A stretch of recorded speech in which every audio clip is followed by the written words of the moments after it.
Man, so Star Trek Picard's over, and season 2, and I have feelings and I have thoughts about it, and I feel like one of those things is we need to kind of get into.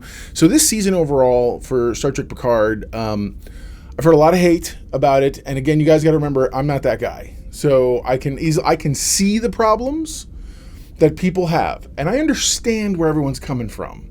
I say everyone. I understand where those who want to new Trek, old Trek, whatever, where you want to come from, because I have a very similar story. And we'll get into that a little bit more in the Discovery section, because it has a lot to do with where I was in my head and in my headspace and the place I was at. And so a lot of that has to do with, truthfully, Discovery, exactly what it sounds like, which is discovering the new version of what they're trying to do and ultimately seeing some things.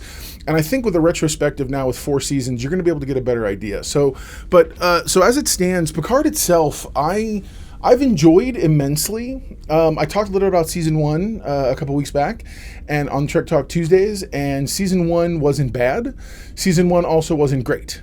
But at the same time, it did a lot of what it did a lot of what it was trying to do, and misstepped in some other places. But anyway, regardless, so moving into season 2 of Picard, this was more in line with what I actually thought season 1 was going to be, which is much more in having to do with space and storylines of that nature and whatnot, because this all felt very familiar. This is not unfamiliar territory, the whole Star Trek time travel angle and things like that, having to fix things. I mean, heck, there was episodes with various time agents, or with the temporal Starfleet, so to speak, who were always talking about, oh, James T. Kirk, he was the worst, and he always broke things, and blah, blah, blah. And so, I mean, there's a lot of talk about the fact that time travel and different things like that, those are very common.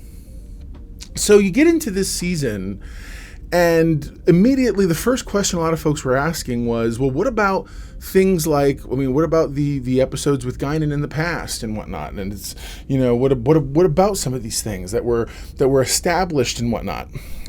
I don't know expressly that these things break canon per se.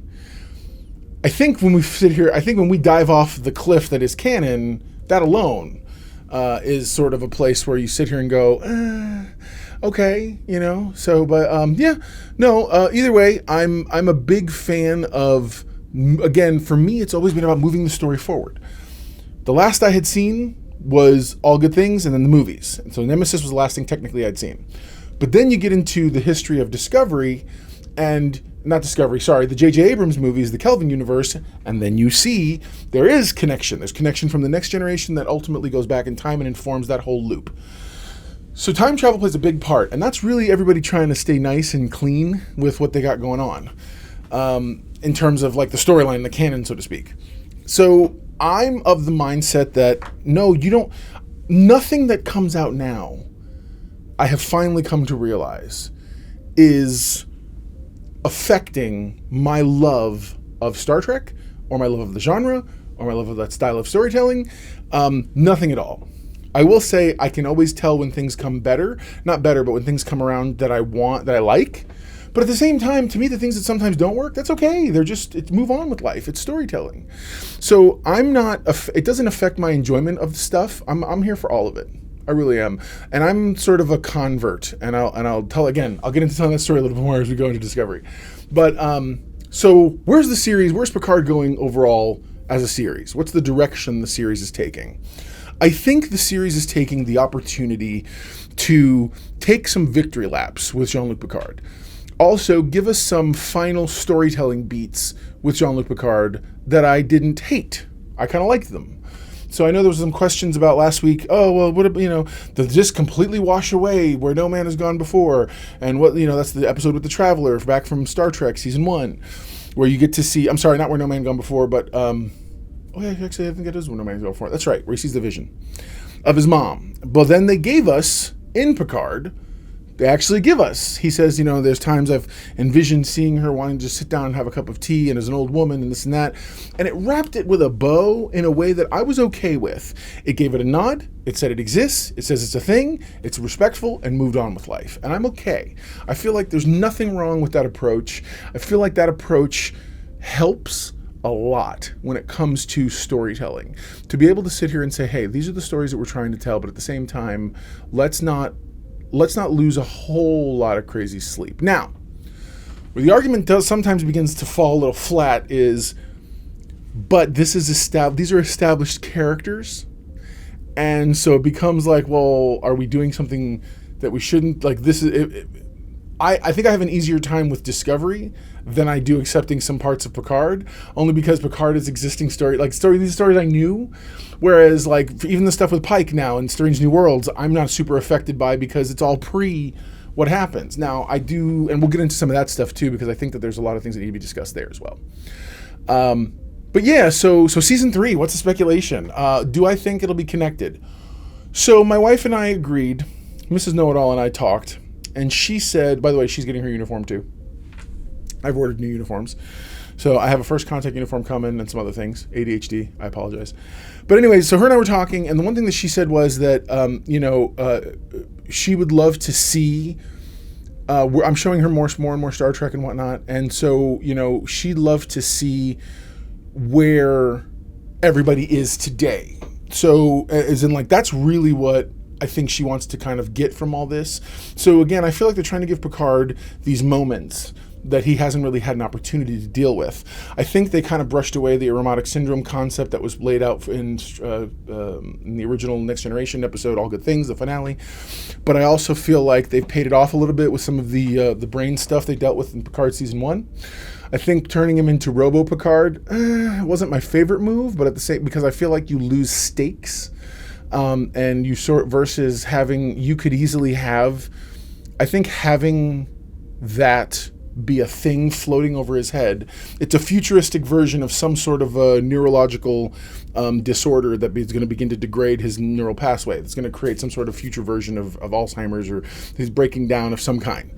And I think that would have added tension and stakes to everything he's doing. And that you could even if you wanted to, you could have ended season 3 and have it be the ending of that particular journey. I feel like shying away from old age and dying and the things that happen and whatnot, you dehumanized Picard a little bit. But then again, that doesn't really hold up too much because here comes season 2, and I thought there were many, many human moments with that. So I'm enjoying the ride. I'm enjoying seeing these classic characters that I've loved for so long. I'm very much a friend of the show in terms of, look, man, I'm going to go with you guys. I'm going to go with you wherever you are. So yeah, so Star Trek Picard, as a series, I like it. Season 1 I loved because it gave us something new. It gave us new stuff. There were things I loved, I didn't love, whatever, but at the same time, I loved it overall. Season 2 I have also loved. There were some big areas that I called them on the carpet and some things that I thought weren't that great. But at the same time, it didn't take away from my enjoyment of the show overall. And I think that when you try to paragon something and then behave as if that can never change or this can never be altered, first off, you're right. It can't be altered and it can't be changed. If you don't like what's coming out, stop watching it. It's okay. There's no one, or you don't have to participate if it's going to make you angry. I understand. The algorithms here on social media are all about telling us, hey, here's all the stuff you hate. But I'm not about that.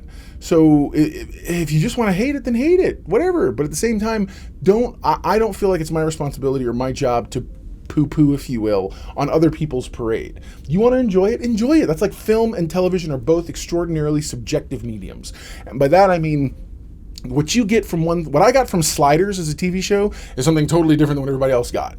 My fan fiction was very different than everybody else's fan fiction when it came to things like Sliders or Lost in Space or even Star Trek for that matter, And so I feel like having an opportunity to enjoy Star Trek and if nothing else, enjoy other people's onboarding of and the whole thing. Because here's the thing, for other people who enjoy Star Trek, my daughter had never seen anything except the J.J. Abrams movies, a little bit of Picard and Discovery, and now she's watched some Strange New Worlds. I had an opportunity to introduce her to, oh, hey, here's T'Pring from Strange New Worlds. Let me go ahead and show you now where that came from. We watched a mock time, and next thing you know, she's asking me to watch some other classic episodes. It's the same reason why she enjoys the Orville. It's the same reason why she has stopped while walking through the living room when I would doing my rewatch of some Next Generation episodes. And I've already kind of not pre-warned, but pre-pumped or primed the pump, if you will, for Deep Space Nine. I told her, I said, yeah, Deep Space Nine's amazing, especially when you get into the Dominion Wars and whatnot. So yeah, I mean, I feel like there's a place for sure, and we need to always kind of remember that everyone's onboarding somewhere. You know, if we're talking, let's talk about another franchise for a second, Star Wars. Regardless of how people feel about the prequel movies were an entire generation's first exposure to Star Wars. That didn't stop that generation from discovering and enjoying the original series rather. And then in the sequel series, that's another generation's Star Wars. Same thing with us. My Star Trek was the Next Generation. Next Generation, Deep Space Nine, Voyager, those and whatnot. I fell off at Enterprise. But I've always enjoyed TOS. I've always enjoyed the original series films, and those weren't my Star Trek per se. Same thing with this stuff. So let's shift over. Now, we're going to talk a little bit about Strange New Worlds.